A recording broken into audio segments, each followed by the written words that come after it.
하나님의 말씀 요한계시록 20장 말씀입니다. 또 내가 보매 천사가 무저갱 열쇠와 큰 쇠사슬을 그 손에 가지고 하늘로서 내려왔어. 무저갱은 마귀를 가두는 곳이기도 하고 엄부의 세계를 가리키는 것입니다.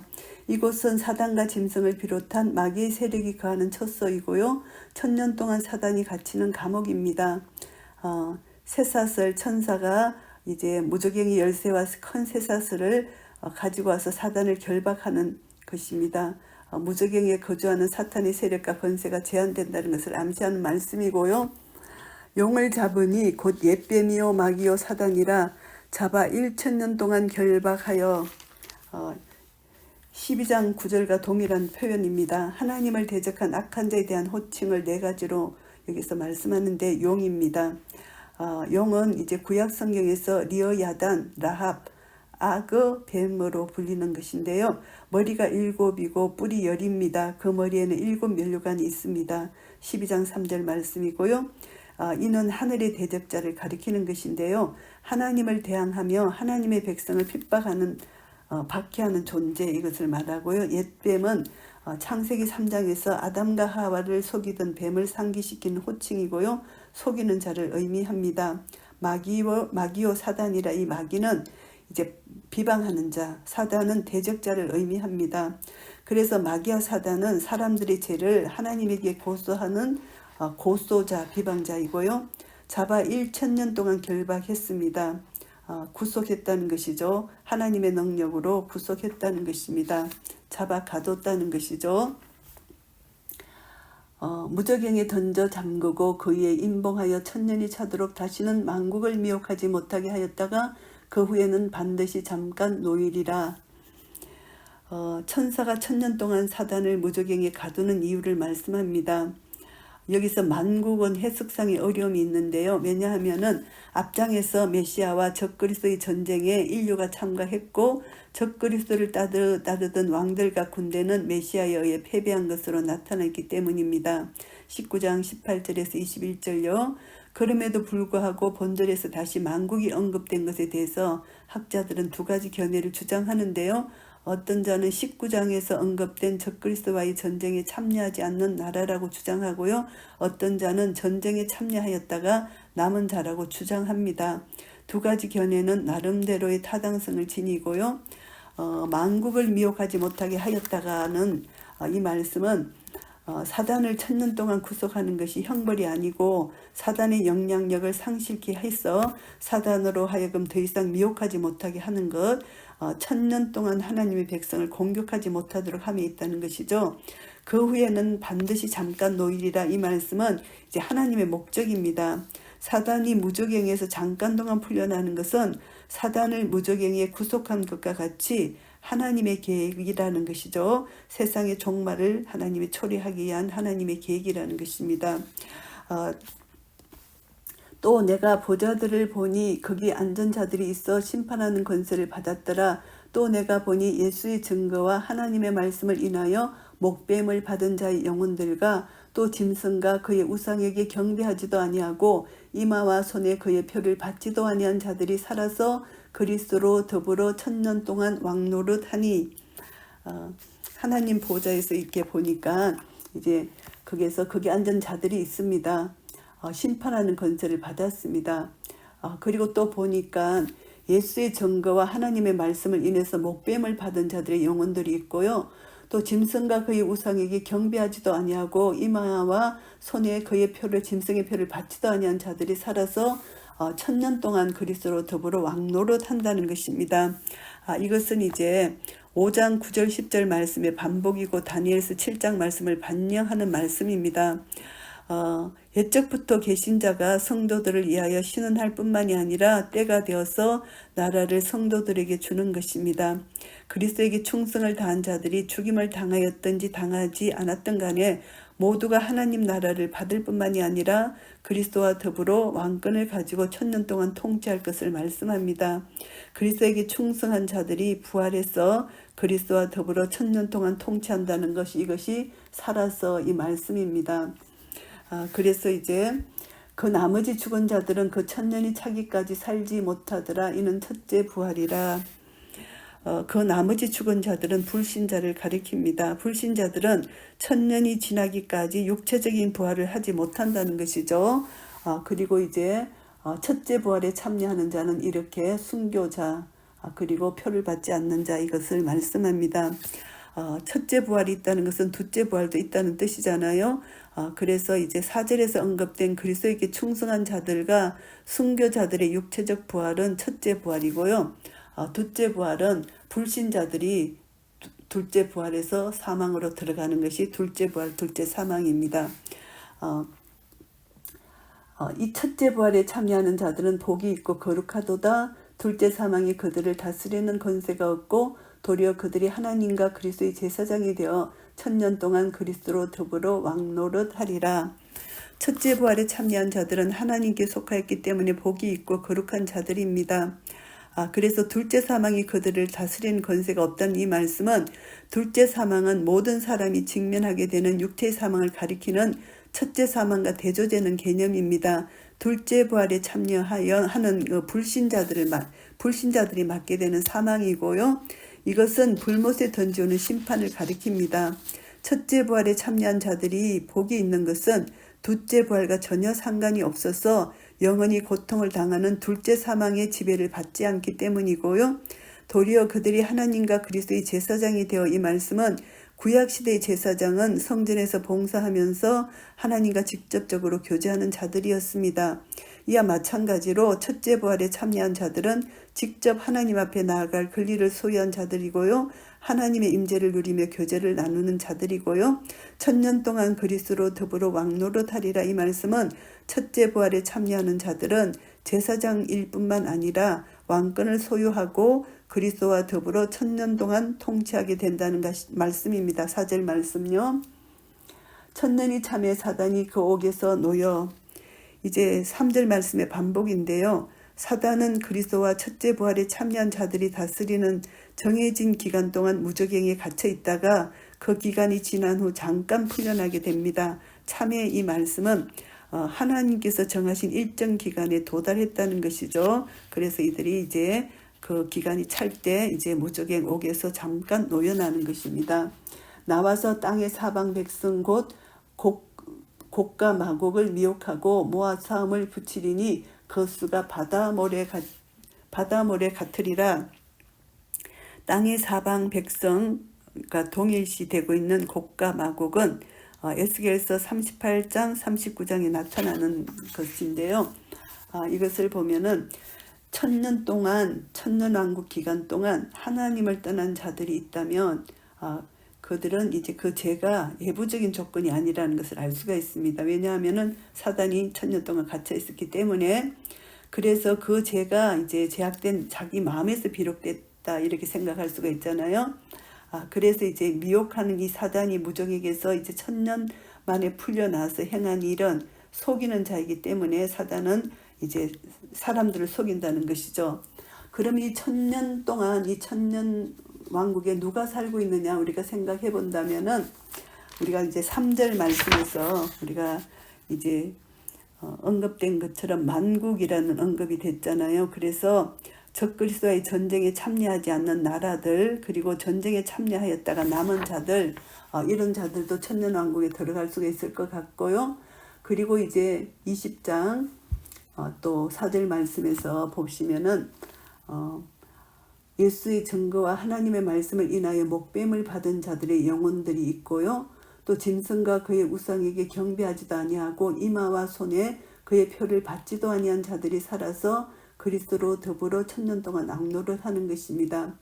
그래서 이제 이 첫째 부활에 참여한 자는 이미 천년왕국 동안 그들은 왕노릇 하고 있고 그리고 이제 남은 자들이 그 천년 동안 이제 많은 백성을 이룰 수가 있잖아요. 인구가 불어날 수가 있잖아요. 이제 인류가 번성하는 그런 천년왕국 동안을 생각해 본다면은 이제 천년왕국이 지나면 이제 새하늘과 새 땅으로 옮겨지는데 이 천년 동안 태어난 사람들 마귀도 그때 무저갱에 있었는데 이들의 마음이 이제 테스트를 받아야 되잖아요. 하나님의 시험 기간이 필요한 것이잖아요. 이들이 거룩한 사람으로서 이제 새하늘과 새 땅에 들어갈 수가 있는 것이지. 이제 그래서 하나님은 잠시 이 사단이 옥에서 놓여서 이제 테스트를 하는 것이라고 볼 수가 있습니다. 그래서 목과 마곡을 미혹해서 이제 모아가지고 사움을 붙이는 것입니다. 그 수가 바다 모래같이 많다는 것입니다. 그래서 저희가 지면에 널리 퍼져 성도들의 진과 사랑하시는 성을 두릅니다. 전쟁을 하려고. 그런데 하늘에서 불이 내려와 저희를 소멸하고 이들이 이제 전쟁을 일으키려고 에워싼 것이죠. 성도들의 진과 사랑하는 성을 에워쌌지만 하늘에서 불이 내려와서 저희를 소멸합니다. 이것은 사단과 대적자들은 하나님의 심판에 의해서 전쟁을 일으키기도 전에 멸망을 당하게 된다는 것입니다. 또 저희를 미혹하는 마귀가 불과 유황못에 던지우니 거기는 그 짐승과 거짓 선지자도 있어 세세토록 밤낮 괴로움을 받으리라. 사단의 유혹을 받아 하나님을 대적하는 대적자들은 하나님의 심판의 불에 의해 소멸되고, 사단은 본질에서와 같이 다른 방식으로 심판을 받는데요. 사단은 대적자들과는 달리 불과 유황못, 즉 불못에 던져져 영원한 파멸을 맞이하게 된다는 것입니다. 거기는 그 짐승과 거짓 선지자도 있어 세세토록 밤낮 괴로움을 받으리라. 이 말씀은 불과 유황못에는 사단이 던져지기 이전에 이미 짐승과 거짓 선지자가 있다는 것이죠. 짐승과 거짓 선지자는 19장에 나타난 바와 같이 그리스도 재림 때에 사단의 조종을 받아서 하나님을 대적하여 전쟁을 일으키다가 하나님의 심판으로 패망해서 유황 불 붙는 못에 던져진 자들입니다. 이것이 짐승과 거짓 선지자죠. 19장 19절 20절 말씀입니다. 세세토록 밤낮 괴로움을 받으리라는 말씀은 사단의 멸망이 단순히 죽임을 당하는 것이 아니고 그들이 당하는 고통은 끊임없이 지속되는 것으로 영원한 멸망을 시사하는 그런 표현이고요. 또 내가 크고 흰 보좌와 그 위에 앉으신 자를 보니 땅과 하늘이 그 앞에서 피하여 간데 없더라. 크고 흰 보좌에 앉으신 이의 권능과 영광, 거룩, 위엄을 나타냅니다. 그에 앉으신 자 예수 그리스도 하나님이라고 볼 수가 있죠. 왜냐하면 하나님과 예수 그리스도의 일체성, 단일성을 나타낸다고 볼 수가 있습니다. 그래서 심판자의 심판의 모습입니다. 이제 땅과 하늘이 그 앞에서 피하여 간데 없더라. 이 말씀은 여섯째 인을 떼는 과정에서 나타나는 현상인 해가 검어지고 별이 떨어지며 하늘이 종이축이 말리는 것처럼 말리는 것을 상기시킵니다. 6장 12절에서 14절 말씀요. 이것은 타락하고 썩어진 피조물의 종말에 당할 강력한 하나님의 심판에 대한 두려움을 시사할 뿐만이 아니라 처음 하늘과 처음 땅이 모두 사라지고 새 하늘과 새 땅이 창조될 것임을 암시하는 말씀이고요. 타락한 첫 창조의 피조물들은 썩어짐의 종로를 하는 것을 안타까워하고 하나님의 아들이 나타나 해방되고 새롭게 창조될 것을 고대하고 있습니다. 로마서 8장 19절에서 23절 말씀이고요. 이러한 사실은 본문이 단순히 심판에 대한 두려움을 나타내는 것뿐만이 아니라 더 나아가서 새로운 창조에 대한 기대와 소망을 나타내고 있다는 것을 알게 되고요. 또 내가 보니 죽은 자들이 물온대소하고 그 보좌 앞에 섰는데 책들이 펴 있고 또 다른 책이 펴졌으니 곧 생명책이라. 죽은 자들이 자기 행위를 따라 책들에 기록된 대로 심판을 받으니. 여기서 죽은 자들, 이 죽은 자들은 불신자들을 의미한다고 생각할 수가 있습니다. 그래서 심판을 받기 위해서 백보자 앞에 선 자들, 그들에게는 두 종류의 책이 펼쳐져 있는데요. 두 책 중에 첫 번째 책인 행위를 기록한 책이 이제 불신자들의 행위를 기록한 책, 이것을 생각할 수가 있고요. 책들이 펴 있고 죽은 자들이 자기 행위를 따라 책들에 기록된 대로 심판을 받습니다. 이 첫 번째 책 행위를 기록한 책은 다니엘서 7장 10절 말씀을 반영한 것이고요. 인간의 행위가 기록된 책이라는 것이죠. 하나님의 심판의 기준은 인간의 행위로서 그들의 행위에 따라서 심판이 이루어진다는 것이고요. 또 다른 책이 펴졌으니 곧 생명책이라. 이 생명책은 인간의 행위가 기록된 책과는 달리 하나님의 백성의 이름이 기록된 책입니다. 이 책은 오직 어린 양이신 그리스도만이 열 수 있는 책이고요. 이것은 오직 그리스도를 의지하고 그에게 충성한 자들만이 이 생명책에 기록되어 있다는 것을 말씀합니다. 두 책, 즉 인간의 행위가 기록된 책과 오직 그리스도만을 의지함으로 구속을 받은 사람들의 이름이 기록된 책 사이에는 인간의 행위와 믿음이라는 모순이 있는 것처럼 보이지만 사실상 아무런 문제가 없습니다. 왜냐하면 사람의 행위는 그 사람의 마음에서 비롯되기 때문이고요. 바다가 그 가운데서 죽은 자들을 내어주고 또 사망과 음부도 그 가운데서 죽은 자들을 내어주매 각 사람이 자기의 행위대로 심판을 받고, 바다는 여기서 매장되지 않는 시신이 있던 것을 가리킵니다. 그래서 이런 것을 보면 바다에서 죽은 시체의 부활은 가장 수치스러운 죽음을 당한 사람이라 할지라도 반드시 부활해서 심판을 당한다는 것입니다. 그래서 사망과 음부는 죽음의 영역을 묘사하는 것이고 죽은 자들의 실제와 사람들이 죽음 후에 맞이하게 되는 상태를 나타냅니다. 사망과 전쟁, 기근, 역병, 그리고 야생 짐승에 의해서 당한 죽음을 의미하는 것으로서 악을 상징한다고 볼 수가 있고요. 그리고 이제 음부는 이제 중간 상태에 있는 영혼들이 거하는 장소로 나타났습니다. 사도행전 2장 27절, 그리고 어렵지 못한 자들이 죽은 후에 가는 곳으로 나타났습니다. 누가복음 16장 23절요. 무덤과 동일시 되기도 했습니다. 6장 8절 말씀에요. 이러한 음부에 대해서 이제 단순히 죽은 자들이 가는 초소라고 주장하지만 불의한 자들이 죽은 후에 가는 곳으로 이해하는 것이 타당할 듯 하고요. 의인화된 사망과 음부가 영원한 형벌을 받아 불못에 던져진다. 이 말씀이 있기 때문입니다. 그래서 부활하신 그리스도께서 이러한 사망과 음부를 지배하시고 통치하신다. 이것을 우리가 알 수가 있고요. 14절에서 우리가 이제 의인화시킨 이것을 우리가 다시 한번 생각하고요. 바다와 사망과 음부가 죽은 자들을 내어준다는 것은 흰 보좌에 앉으신 이가 심판하실 때에 예외 없이 모든 사람들이 육체로 부활하여 심판을 받을 것을 시사하는 말씀이고요. 각 사람이 자기의 행위대로 심판을 받고, 이 말씀은 앞절의 반복의 말씀입니다. 흰 보좌 앞에 펼쳐진 책, 모든 사람들이 행한 행위에 대해 기록한 책대로 보좌에 앉으신 이는 그들의 행위를 심판하신다는 말씀이고요. 사망과 음부도 불못에 던지오니 이것은 둘째 사망 곧 불못이라. 사망과 음부는 의인화된 표현입니다. 6장 8절 말씀처럼요. 이 사망과 음부는 사단과 짐승과 거짓 선지자들이 유황 불못에 던지어져 영원한 형벌을 받는 것 같이 동일하게 유황 불못에 던지어진다는 것입니다. 그리스도께서 완전히 승리하신 후에는 더 이상 사망이 필요 없는 그리스도의 나라가 이루어지기 때문이고요. 이것은 사망이나 애통이 없는 새하늘과 새 땅의 도래를 암시하는 말씀입니다. 둘째 사망은 하나님의 백성이나 불신자들이 공통적으로 겪는 육체의 죽음을 의미하는 첫째 사망과는 달리 오직 불신자들만이 겪는 죽음입니다. 왜냐하면 하나님의 백성은 둘째 사망이 주관할 수 없기 때문입니다. 6절 말씀요.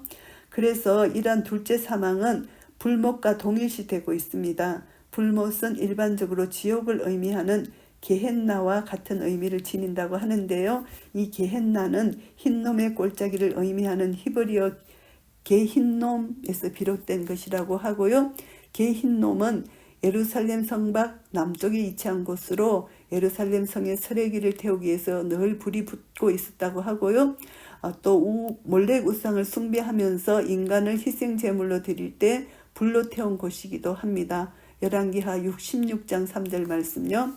그래서 에레미야 선지자는 그 골짜기를 살육의 골짜기로 부르고 있습니다. 에레미야서 7장 31절에서 33절 말씀입니다. 왜냐하면 하나님의 심판이 이루어질 것이기 때문이고요. 이러한 불과 하나님의 심판이 연결되어서 게흰놈은 영원히 꺼지지 않는 하나님의 불의 심판으로 인식되었습니다. 이사야서 66장 24절 말씀이고요. 게흰놈과 같은 의미를 지닌 불못은 하나님을 대적한 자들에 대한 심판과 그들의 최후의 패배를 시사하는 말씀이고요. 누구든지 생명책에 기록되지 못한 자는 불못에 던지우더라. 앞절에 대한 부연 설명입니다. 앞절에 언급한 바와 같이 어린 양의 생명책에 기록되어 첫째 부활에 참여한 하나님의 백성들은 둘째 사망인 불못이 전혀 주관할 수 없습니다. 단지 둘째 사망이 주관하고 지배할 수 있는 대상은 오직 하나님과 그리스도에게 충성하기보다는 짐승을 경배하고 하나님을 대적한 불신자들 뿐입니다. 그러한 불신자들은 사단과 짐승과 거짓 선지자들이 겪는 영원한 멸망의 길을 따라 심판을 받게 될 것입니다. 요한계시록 20장 말씀을 정리하겠습니다. 천년왕국과 백보자 심판입니다. 본장에서는 짐승과 거짓 선지자의 심판에 이어서 그들의 총수인 사단과 그를 따르는 자들이 최후로 심판을 받아서 영원한 멸망으로 들어가고, 다른 한편으로는 천년왕국의 무한한 축복이 성도들에게 주어진다는 것이죠. 그래서 신앙과 불신앙, 선과 악의 오랜 투쟁은 종국을 구하게 된다, 이것을 알 수가 있습니다. 1절부터 10절까지는 이제 천년왕국과 곡과 마곡 전쟁에 대한 내용입니다. 사단이 1000년 동안 감금되어 있는 사이에 성도들이 그리스도와 함께 왕노릇 한다는 천년왕국, 그 풀려난 사단이 일으키는 곡과 마곡 전쟁에 대한 것입니다. 이것을 보면은 사단이 결박되는 것, 무저갱에 결박된 것이죠. 그리고 사단을 결박한 이유는 천사가 사단을 결박하여 1000년 동안 무저갱에 가둔 것은 이 땅에서 사단의 영향력이 완전히 정지시키는 것입니다. 이것이 하나님의 계획 속에 있다는 것이죠.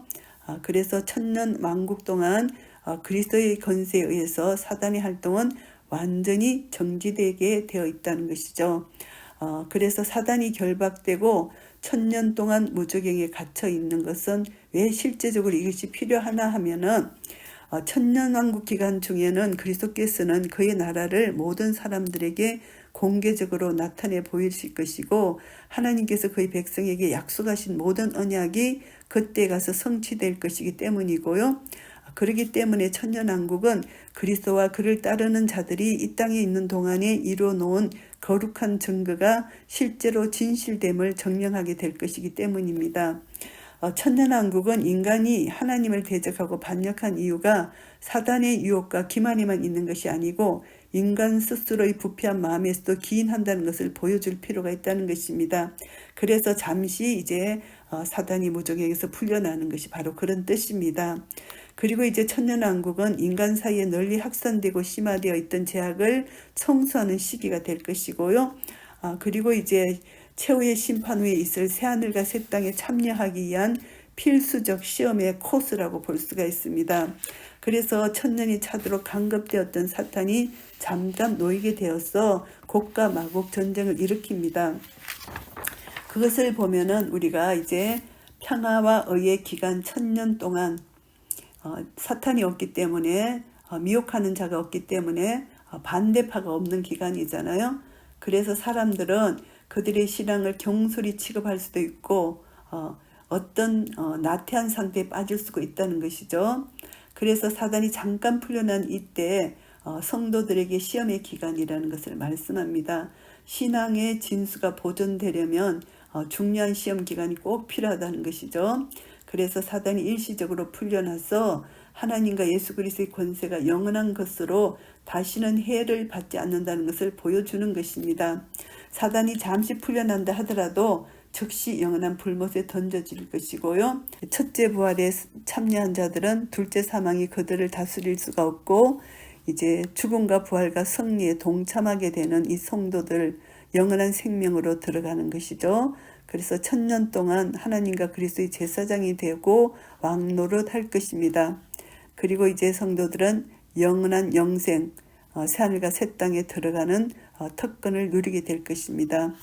그래서 우리는 이 천년왕국 동안 이제 승리한 자들만이 누리는 이 천년왕국, 이것을 우리가 다시 한번 생각해 본다면 천년왕국은 이제 여러 몇 가지 설이 있지만 제가 여기서 말씀드리고 싶은 것은 세대주의적 전천년설과 역사적 전천년설에 대해서 말씀드리고 싶습니다. 세대주의적 전천년설은 이제 그리스도께서 공중에 비밀로 재림하시고 그때 신자들은 휴거되어서 공중에서 7년간 혼인잔치를 하고 또 그동안 지상에 남아있는 유대인들과 불신자는 7년 대환란을 통과하고 이 환란을 통해서 유대인들은 대규모로 회개할 것이다. 이 7년이 끝나면 주님은 성도들과 함께 지상에 재림하여 천년왕국을 건설하신다. 이런 설입니다. 그러나 저는 역사적 전천년설을 의지합니다. 믿습니다. 그리스도께서는 천년왕국 전에 지상에 한 번 재림하시고 공중과 지상에 두 번 재림하시지 않습니다. 교회는 유대인이나 불신자들과 함께 환란을 통과하고 그 후에 환란 후에 주님께서 재림하십니다. 성도들은 그를 영접하기 위해서 휴거되고 함께 지상에 내려와 이제 천년왕국을 이루게 된다는 것이죠. 이 역사적 전천년설, 이것을 우리가 생각할 수가 있습니다. 그래서 우리는 이제 계시록 13장에 나오는 이제 환란을 통과한 자들만이 이제 하나님의 영광, 이 1000년 동안 왕노를 할 수 있는 이런 영광에 참여할 수 있게 된다는 것을 깨닫게 되고요. 11절부터 15절까지는 하나님의 최후 심판에 대한 말씀입니다. 곡과 마곡의 전쟁으로 하나님과 사탄 또 성도와 악한 무리 간의 모든 싸움은 끝이 납니다. 악의 원흉이던 사탄이 불과 유황못에서 영원한 형벌을 받고 있기 때문이고요. 이전에 땅과 하늘은 간 곳 없고 대신 보좌에 앉으신 하나님과 그 심판대 앞에 설 사람들만 남게 됩니다. 11절 12절요. 이것이 하나님의 최후의 심판이 되고요. 이때 성도들은 구원과 영생과 믿음의 상급을 받게 되고요. 불신자들은 영원한 형벌을 각각 선고받게 될 것입니다. 13절에서 15절 말씀입니다. 하나님의 최후 심판의 기준과 그 심판의 결과에 따른 인간의 최후 상태를 살펴보면요. 큰 흰 보좌의 심판입니다. 크고 흰 보좌, 이것은 하나님의 완전 무결한 순결성과 절대 권위를 상징합니다. 신약 성경에 의하면 예수 그리스도께서 재판장으로 나타나십니다. 마태복음 25장 31절에서 46절 말씀을 보시면요.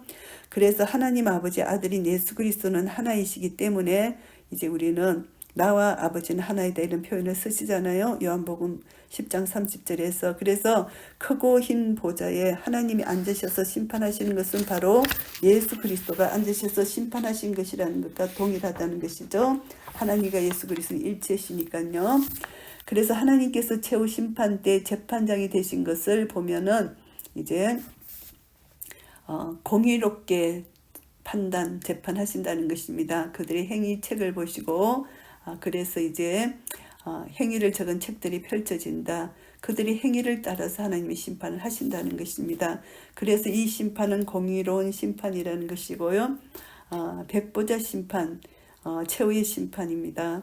행위를 따라 기록된 책들로 그들에게 영원한 벌을 내리시고 또 생명책에 기록된 자들은 영생으로 인도하시는 그런 책. 그래서 인간의 최후의 상태에 대해서 이제 이런 행위를 기록한 책, 생명책, 이렇게 백보자 앞에서 심판을 받는다는 것을 말씀합니다.